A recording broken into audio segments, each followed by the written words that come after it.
This is the newsroom.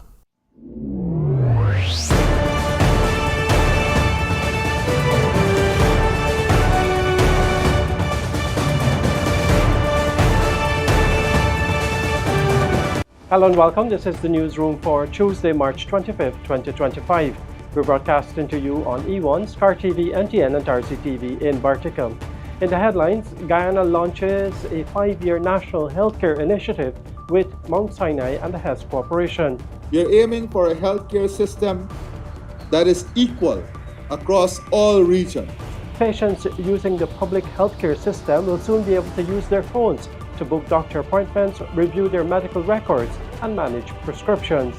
The U.S. Embassy warns that overstaying your time in the U.S. could result in a permanent travel ban.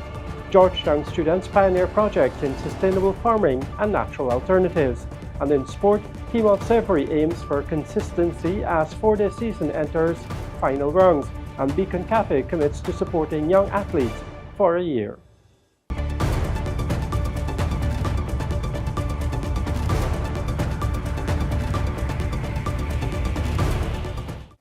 With the news, I'm Neil Marks. We're glad you could join us. Guyana is set to transform its healthcare landscape under an extended national initiative. In an announcement today, key partners including Mount Sinai, the Ministry of Health, and Hess Corporation outlined bold plans to modernize the country's health system. An agreement was signed for Vision 2030, a 5-year plan that charts the way to world-class healthcare in Guyana. This includes the development of community-based care, a national cancer treatment center focused on cervical, breast, and prostate cancers, and the operationalization of the new National Women's and Children's Hospital. Enhancements in digital health infrastructure, human resource training, and sustainability are also part of the 5-year plan. We're embracing the most advanced technology today so that in another 2 years, you will be in a healthcare system that would be almost paperless. And with that comes a very important aspect of your work: traceability. Traceability of decision making, traceability of treatment. That leads to a higher degree of accountability and holding yourself to higher degrees of responsibility, because everything can be tracked and traced. Our prosperity must lead to the prosperity of the region we find ourselves in. And our healthcare system is being built to support regional citizens and our regional brothers and sisters. We are aiming for a healthcare system that is equal across all regions, because excellence should have no borders. By 2030, Guyana's healthcare system will stand as a model of excellence in the Caribbean and beyond. From the coastland to the hinterland, quality healthcare will be every Guyanese birthright. 3 years ago, Hess and Mount Sinai joined forces with Guyana's Ministry of Health to realize the government's vision for world-class healthcare for the people of Guyana. President Ali, your vision for the country was truly ambitious to transform Guyana's entire healthcare system, and we are doing just that. The President's vision, coupled with Mount Sinai's world-class expertise and Hess's financial support, have been foundational for a strategic partnership benefiting the people of Guyana. We do remain steadfast in our commitment to a mission that strengthens primary care services for every individual in Guyana, whether in Georgetown or in more remote regions of the hinterlands, whether young babies or older people. Our goal is clear in this. We want to bring high-quality health care closer to every Guyanese's home. So we are the ministry's efforts to modernize the health centers in every region, to expand the training that the ministry offers for healthcare workers, to put these digital health systems in place, and to improve the quality of clinical services so that both preventive care and the most effective treatments are accessible to all. Meanwhile, in an effort to enhance healthcare services, The government is set to introduce a mobile application enabling patients to conveniently access critical health services. Minister of Health Dr. Frank Anthony announced that the app will initially launch for use at the Georgetown Public Hospital Corporation by the end of this year. This initiative is part of the government's broader strategy to implement digital health services nationwide. The app will offer several key features, including the ability for patients to book doctor appointments, review their medical records, and manage prescription medications directly from their smartphones. We have started the introduction of electronic health records at Georgetown Hospital, and so all the findings that we are picking up using these different programs all would be consolidated, and you would have that available to you. So by the end of this year, the ministry would release an application, an app for your smartphone. Everybody got smartphone here, right? So you would have on your phone an app that you will download. And on that app, you will have your medical history on the app. But then, when you want to go to, let's say, we're starting at Georgetown Hospital.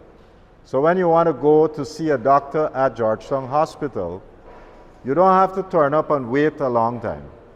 What we'll do, you'll go on your app, you'll go to the relevant department, you'll make an appointment and say to them, I would like to come in to see the doctor. And then they would respond to you and say, we have these times available. You pick a time and you go in. Now, one of the reasons why people spend a lot of times waiting around is because our systems are manual, it's paper-based. So somebody got to come, you're going to sit down, they're going to take your name, they're going to tumble up all the files to see where is your medical record. And then they'll take that in to give to the doctor so that they can continue your record. That would be a thing of the past, because what we'll be doing is that you would have your history on your phone, and each person in the country would have a unique identifier. And once you give that identifier, they type it into the computer, your record would come up. So it would be seamless. So apart from scheduling appointment, you would also be able to get your record very quickly. And then if they prescribe anything and you have to go to the pharmacy to get it, an e-prescription is automatically sent and you go there and pick it up. So everything now would be seamless and we'll be able to track all of that. So that's the system that we are moving towards.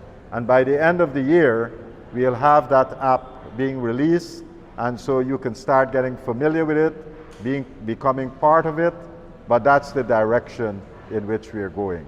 And there'll be many, many more use of such an application because we want to lift the standards of healthcare. Overstaying a U.S. visa can result in serious consequences, including a permanent ban from entering the country and potential criminal charges, a statement made in a post on Facebook by the U.S. Embassy in Guyana stated on Tuesday. If you overstay your U.S. visa, you could face a permanent ban on traveling to the United States as well as criminal prosecution. Consular officers have full access to your immigration history and will know about past violations. There is no such thing as an honest mistake. It is your responsibility to use your visa correctly. The United States Embassy in Guyana stated on Tuesday. The U.S. Department of State explained that sometimes understanding the difference between the visa expiration date and the length of time you have permission to remain in the United States can be confusing. These are very different terms. A visa simply indicates that your application has been reviewed by a consular office at a U.S. embassy or consulate, and that the officer determined you're eligible to travel to a U.S. port of entry for a specific purpose. The port of entry can be an airport, a seaport, or a land border crossing. It is important to note that at the port of entry, a U.S. immigration officer of the Department of Homeland Security decides whether to allow you to enter and how long you can stay for any particular visit as part of the admission process. Only the U.S. immigration officer has the authority to permit you to enter the United States. On the admission stamp or paper form I-94, the U.S. immigration inspector records either an admitted until date or DS duration of status. If your admission stamp or paper form I-94 contains a specific date, then that is the date by which you must leave the United States. If you have DS on your admission stamp or paper form I-94, you may remain in the United States as long as you continue your course of studies, remain in your exchange program, or qualify in employment. The admitted until date or DS notation shown on your admission stamp or paper form I-94 is the official record of your authorized length of stay in the United States. You cannot use the visa expiration date in determining or referring to your permitted length of stay in the United States. For Newsroom, Isanella Patwo. Construction of the first 100 housing units in the Palmyra housing scheme in Berbice is progressing well, with various stages of completion observed across the site. Here is a look.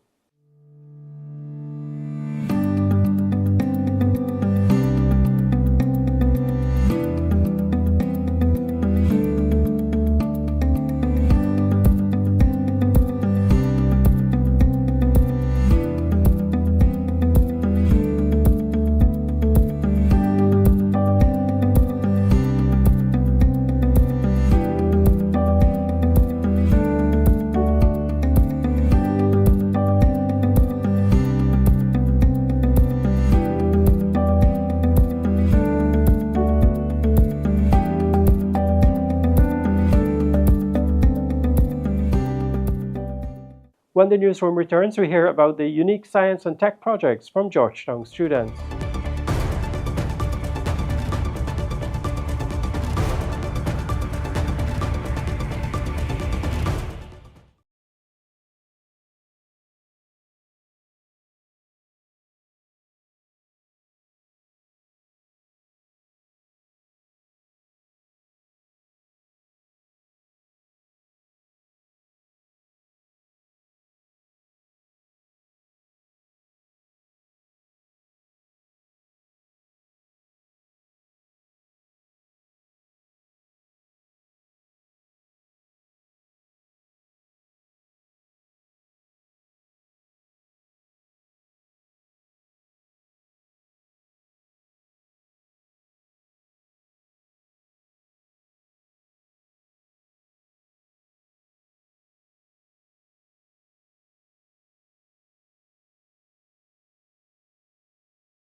Welcome back. You're watching the newsroom. What if the future of farming relied on the power of the sun and everyday products were made safer with nature's own ingredients?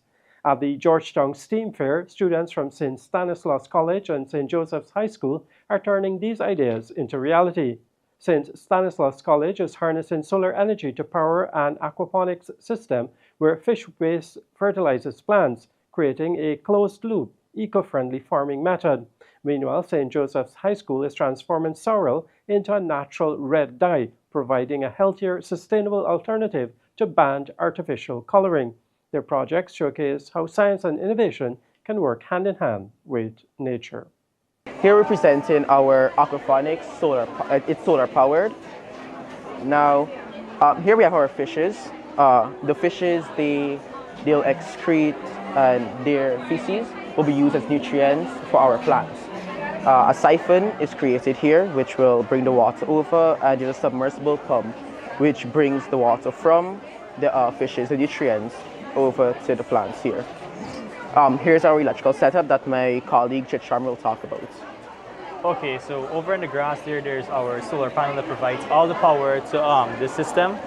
And if you look down here, we see the solar charge controller, which safely charges the battery, and our inverter, which creates the AC power for our pumps and wherever else we want to use the AC power. And here's our battery, which is used to store our solar power. So initially, we wanted it to be we wanted a tin film solar panel to come over it. Now, the reason for the tin film is, remember tin film, it's a bit translucent and it's also flexible. So that would have come on top of these plants to gather the sunlight to power this. Now, that same tin film would have protect our plants from the harmful rays that destroy plants. However, to secure those tin film in Guyana is very hard. Aquaculture is already being implemented around the world. It's not large scale in Guyana because, well, us Guyanese, we're stuck on a traditional something. This is eco-friendly practice, agricultural practice, and implementing this throughout Guyana would be great, not only for combating climate change. One of our objectives is to reduce the ingestion of microplastic in fishes, which us as humans, when we consume fishes, we also ingest, whilst also lowering costs for fish since we get nutrients from here. Instead of like purchasing like manure, like buying nutrients like limestone or phosphorus. It is based on using substitutes or natural fruits to get substitute food coloring for a red dye. So the FDA in the 15th of January 2025, which is this year, have put a ban on the FD&C red food dye because they did a study on male sex rats and the male rats end up getting cancers. So if a rat can get cancer, much less a human himself or herself. So we decided to use sorrel as an alternative to the red food dye. Well, this here, right, it's just a one-time thing that we would have tried. But later on in the experiment, we can try those.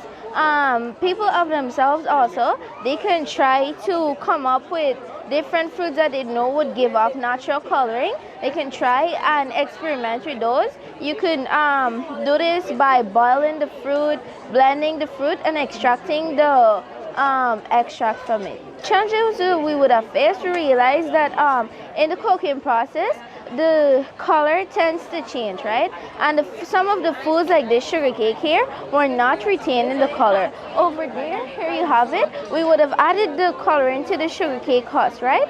The coconut husk. But when we added it and we started cooking it, it changed back to brown. So we figured out that when we added it to the end, when it's almost done, it would retain some of that color. However, because of the cooking process, it would not remain the red or the purple that we know the sorrel as. It would change that color. Now, because using the red dye as an example, because it's dangerous to our body, it would help us as individuals to know that, well, instead of, using these harmful toxins and stuff like that and introducing it into our bodies, digesting it, we can find solutions for ourselves in order to, promote a healthier future for us. When the newsroom returns, we hear how the former government spent $50 million on the Buju Banton concert back in 2019.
Welcome back. This is the newsroom. Back in 2019, the former APNU plus FC government expended the sum of $50 million in public funds to host a concert which saw performances from Jamaican reggae and dancehall superstar Buju Banton.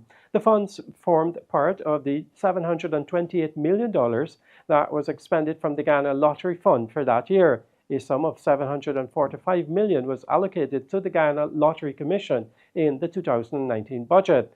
This revelation was made on Monday when the Public Accounts Committee examined the Auditor General's report for 2019 under the Ministry of Finance. If the expenditure was $728 million, but the budgeted amount that you were anticipating was $600 million, did we receive more than the $600 million, or this was money that's...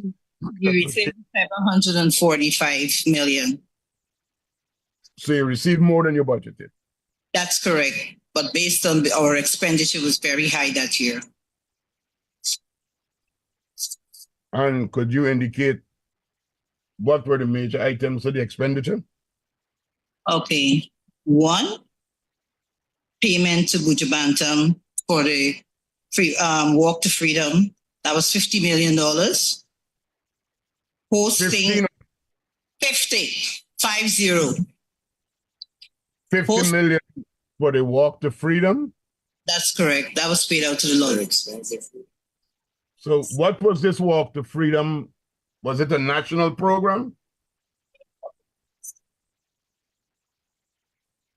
If it was a national, it was a show that Buju Banton came and performed at the stadium, and the cabinet decision. I'm asking if it was a national program.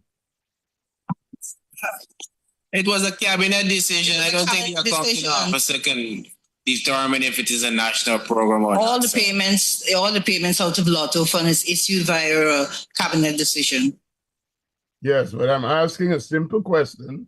It could be a cabinet. It could be a cabinet decision. Was this a national program? That was at a policy level. Remember, Edgel, you know that is a policy decision that emanated out of a decision of cabinet, and the accounting officer answering the question would not be in a position to make a determination if it was a national program or not. This was a cabinet decision. Come on, don't let us play politics here. Mr. Figuera, Honorable Member Chairman, I think I'm entitled to ask my questions. If the government of Guyana, whether by cabinet, pays $50 million to an artist, Buju Banton, I'm a member of the Public Accounts. I'm simply asking, was it a national program, or I don't recall this Walk to Freedom program. Could somebody refresh my memory what the Walk to Freedom program was about? Maybe I should ask that question. That was during the period when we had a Guyana Carnival activities. But the $50 million was not just for the singer, it was for all other expenses. But it was a total of $50 million we paid. To expand the quality of services offered, particularly as it relates to screening for cancer, a new mammography machine has been added to the New Amsterdam Hospital in Region 6. Minister of Health, Dr. Frank Anthony, over the weekend commissioned the new piece of equipment. In his remarks, Dr. Anthony said, having recognized the prevalence of cancer, the government has moved to decentralized screening, with several machines now available across the country. The focus, he said, will be to screen individuals between the ages of 40 and 65 regularly. Cancer is a big problem in our country, but up to a couple of years ago, we weren't paying a lot of attention to people who had cancer. So basically what happens is that as people were diagnosed, they were diagnosed at stage 4, and then they already have a lot of complications, so we really couldn't do much for them.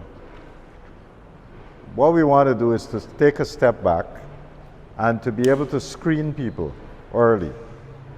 And if we do this screening early, then we can pick up changes in the body and therefore address them before they become a problem.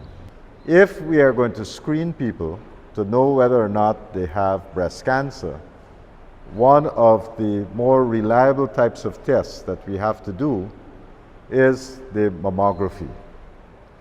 But up to maybe a year ago, we only had one mammography machine in the public system. That machine was at the Georgetown Hospital. And think about all the women who were eligible to do a mammography test having to travel all the way to Georgetown Hospital to get that test done. It was not feasible. They wouldn't be able to do everything for everybody. And therefore, one of the decisions that we made in the government is how can we decentralize this service? So last year, we bought 4 new mammography machines. And we placed one in Linden. We have one here in New Amsterdam. We put one at Soddy. And we put one in Lethem. It took us a while to prepare the room, but once that was done, we were able to install the equipment. And when you go and you see the equipment, basically it's one of the top brands in the world, that's Siemens. So whatever we are doing, we are trying to make sure that we get good quality imaging.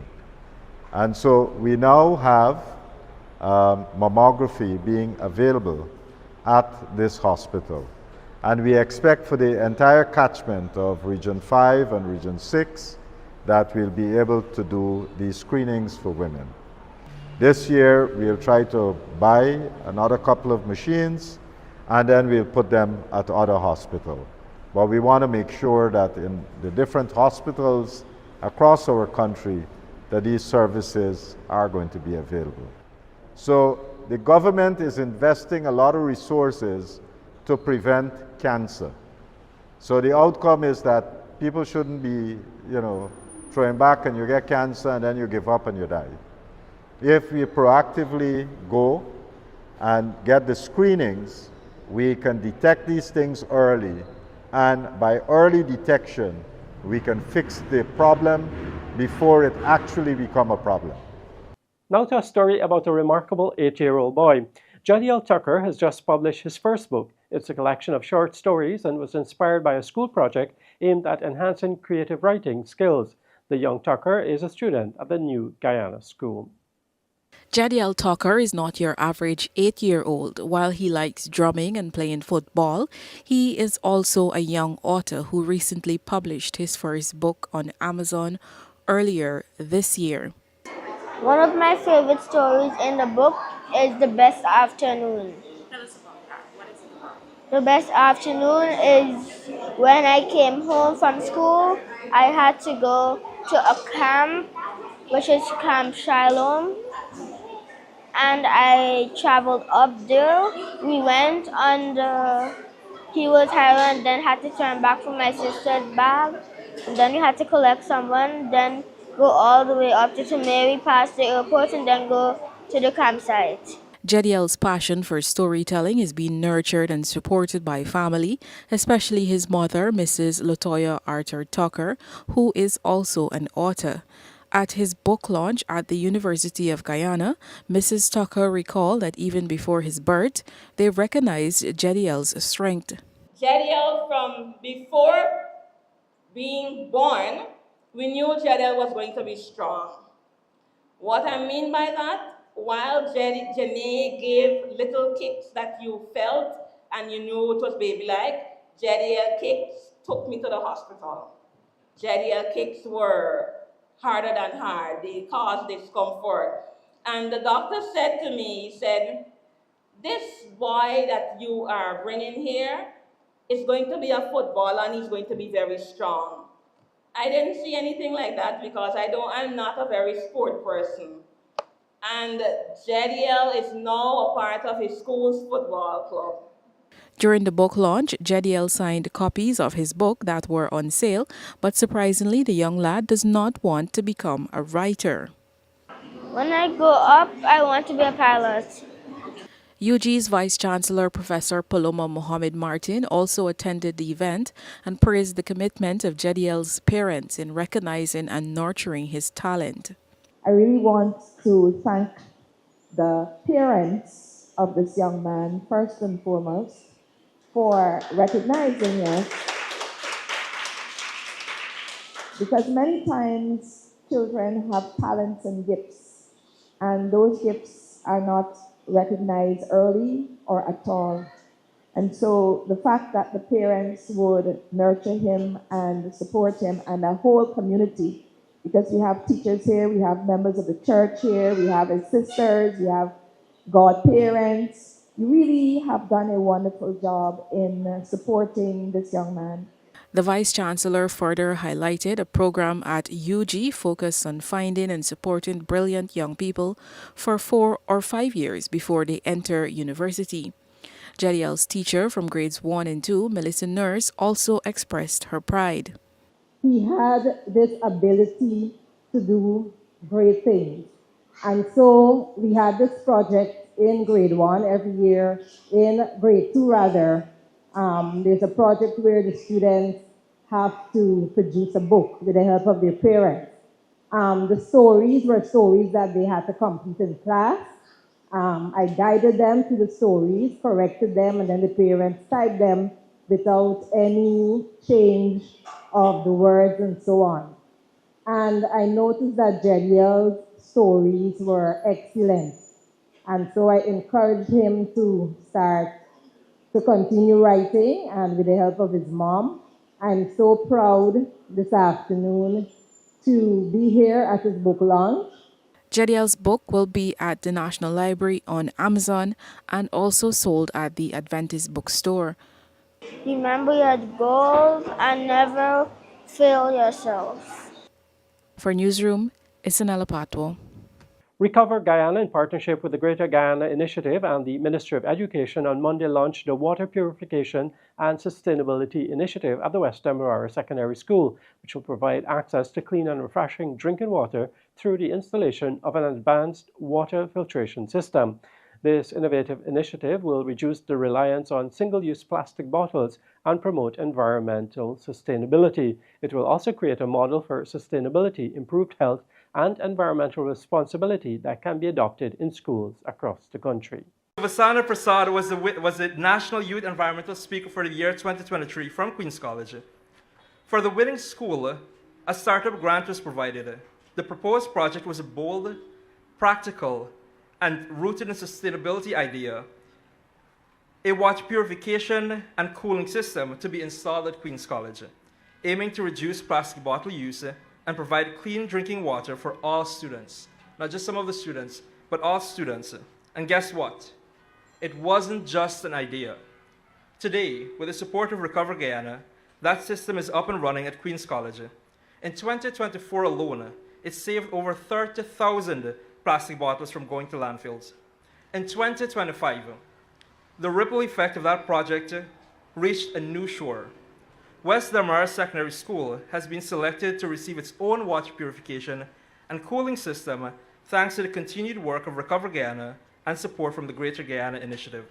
West Demerara, I should mention, by the way, that West Demerara Secondary School has been one of those consistently well-performing schools at Shout. That is why this was the next best option to have the project launched. The concept by Recover Guyana must be applauded, and greater effort should be made to this entity for growth and expansion.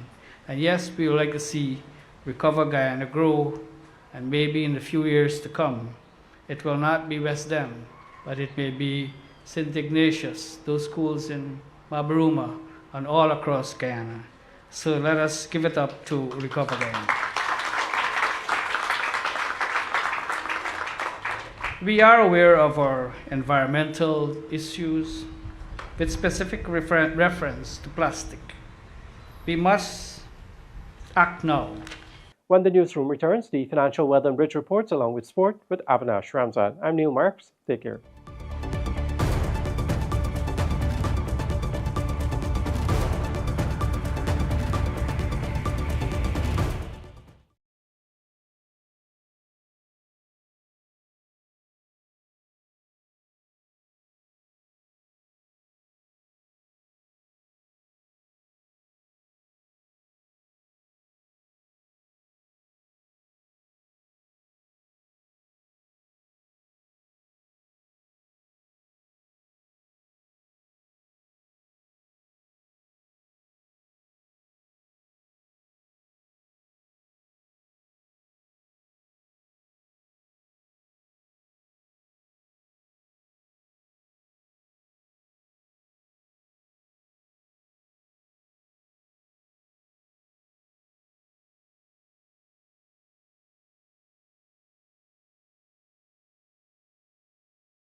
Welcome back to Newsroom. Avinash Ramzan here with tonight's sport. We're starting off with some cricket news. Consistency is the watchword for Kemol Savory, who has emerged as one of the Guyana Harpy Eagles' reliable middle-order batsmen in recent times. Also trusted into leadership and at times donning the gloves behind the stumps, Savory has been a key member of the Guyana unit this season, averaging over 50 with the bat, despite missing out on a few milestones. Ahead of the final 2 rounds of the West Indies 4-day championship, Savory related that he's currently in a good space and he's looking to maximize on the remaining opportunities this season.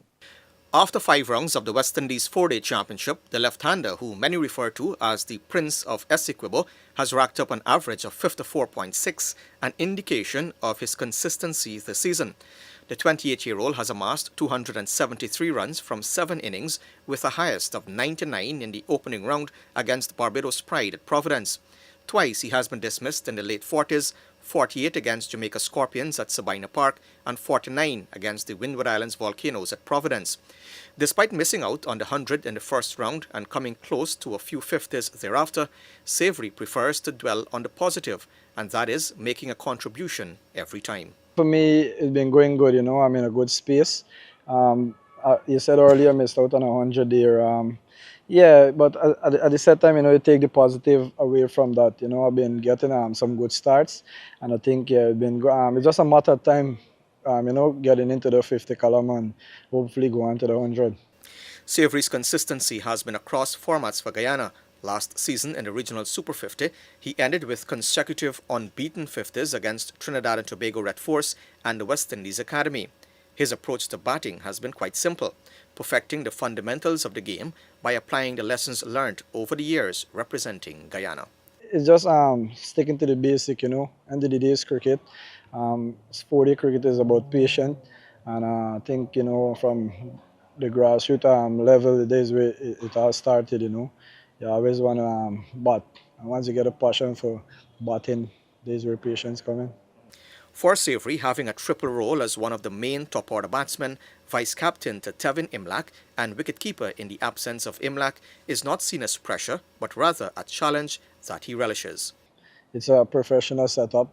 We get paid for it, so I think it's just keeping it simple, play what you see, and we have a good bunch of players. Savory's efforts have contributed to the Harpy Eagles being top of the points table after 5 rounds and on course for a successful title repeat. The defending champions next play the Leeward Islands Hurricanes in St. Kitts from April 2nd and then Trinidad and Tobago Red Fours from April 9th at Queen's Park. Harpy Eagles currently lead the Red Fours by 1.6 points on the table, and their final round clash could potentially determine which way the title goes. Yeah, well, we take one game at a time.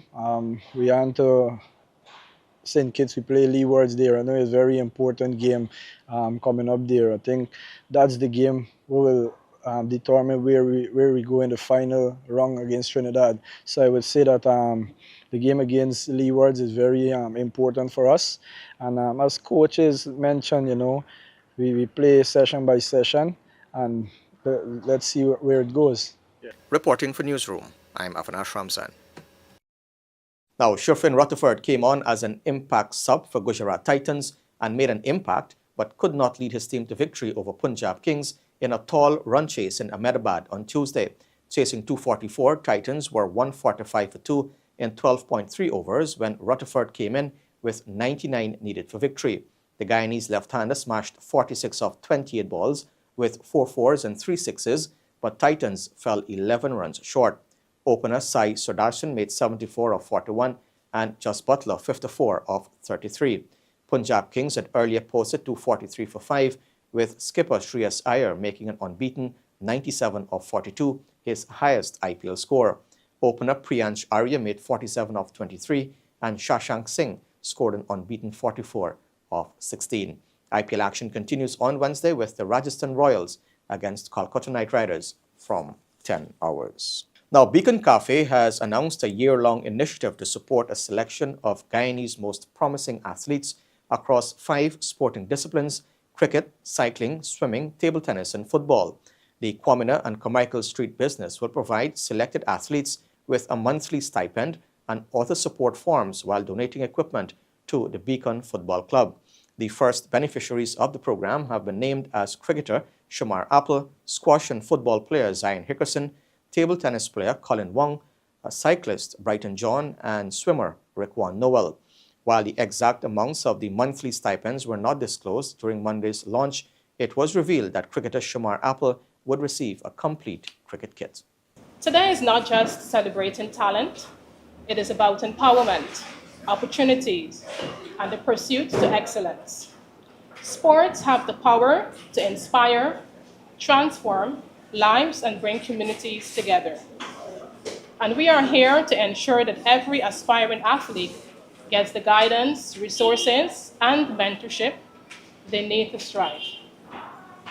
To our talented athletes, you are the future. Your dedication, passion, and relentless drive have brought you here. And this initiative is designed to help you even further. Whether your dream is crossing the finish line, serving the ace, scoring centuries, or netting the winning goal. We believe in your potential, and we are committed to helping you achieve greatness. These sponsorships and partnerships have the power to elevate brand awareness, which GK Inc. and Beacon Cafe is one of the brands. It is also intended to build trust and foster strong commitments with sports connections. GK and Company has strategically selected sponsorships and financial support to enhance the visibility of our athletes, our local athletes, and also athletic organizations. Now, as the historic One Guyana 3-3 quest draws near, corporate support continues to stream in, with RS-53 at Kizo signing on as a major partner of the Guyana Basketball Federation. The quest will be held on April 5th and the 6th at the Cliff Anderson Sports Hall. The One Guyana 3-3 quest will feature 20 teams from Ecuador, Guatemala, the Dominican Republic, Mexico, Puerto Rico, Switzerland, St. Martin, St. Lucia, St. Kitts and Nevis, Trinidad and Tobago, the USA, the Cayman Islands, Grenada, Bermuda, the British Virgin Islands, and Suriname. For many of these nations, this will be their first time competing in Guyana, marking a significant milestone for both local and regional basketball. The FIBA 3-3 Quest is an internationally recognized competition serving as a qualifying pathway to the prestigious FIBA 3-3 World Tour. Now, the 2025 KFC Fitness Challenge has crowned its champions, and familiar faces are once again standing tall. Simonica Duke and Omisi Williams led their respective RX teams to victory in a grueling showdown at the National Park on Sunday last. Duke, a legend in the local fitness scene, teamed up with Tanika Day to form the Retirees, a fitting name considering both are reportedly bidding farewell to competitive fitness. Team Titans, which had Delicia Donis and Patikwa Cooper, and Barbell Battalion, Shanique Estwick and Alexis Williams, battled hard but finished second and third. To think about the drive, I keep questioning myself why I keep coming every year, but I keep coming, and that's because I guess we naturally would come and you know, give it our all, and we get each other to support, you know, to lean on each other for us to come out victorious. So because we've been into fitness and been going to gym doing CrossFit, we found that we're able to compete. We're naturally talented and gifted, I guess, to compete, and we get each other to lean off of. A lot more room for growth in Guyana and competitions, although this would be our last year. The retirees, we're just going to be, you know, we have our goals in life. This is our full time competing together, but individually we've been competing for 8 and 9 years. So this would be our last year. We're handing over the baton to the younger folks. But yeah, there's a lot more room for growth in competition in Guyana. In the men's RX division, Omisi Williams joined forces with Killon Reed, and they formed Fitness Addicts, and they soared to victory, demonstrating their unmatched strength and endurance. Team Fun, Christopher Henry and Rolly Challenger, and Rush Hour, Joey Crosometto and Ramon Riskin rounded out the podium. The stakes were high for the athletes, with the top teams walking away with a cool $600,000. Individual event wins and podium finishes also brought in hefty prize money, adding extra fuel to the competitive fire. The newly introduced joint services category delivered a thrilling spectacle as boxer Desmond Amsterdam, representing the Guyana Defence Force, showcased his incredible athleticism, topping the male category, while Sharon Caesar followed closely behind. In the female side, Deshauna Williams and Charlene Kingston stood out, providing their strength and determination. For the newsroom, Akim Green. And finally, in sport, World Athletics, the global governing body for track and field, has approved the introduction of a test to determine if an athlete is biologically female. Those wishing to compete in women's competition will need to complete the pre-clearance requirement once in their career. While no timeline has been officially confirmed, the Press Association says that World Athletics is aiming to have it in place for September's World Championships in Tokyo. The move is among several recommendations that have been approved at the World Athletics Council's meeting to tighten regulations over the eligibility of transgender and difference of sex development athletes. World Athletics said it was now working to put in place the testing, with the timeline to be agreed over the next few weeks. The test will look for the SRY gene, which is part of the Y chromosome and causes male characteristics to develop. A cheek swab test will determine if SRY is present, while a dried blood spot test would be used to determine an athlete's testosterone levels. And with that, we've come to the end of the news for this evening. Of course, you can find updates on these and other stories on our website, newsroom.gy, and all social media platforms. On behalf of the entire news team, I'm Avinash Ramzan. Thanks for watching. Be safe. See you next time.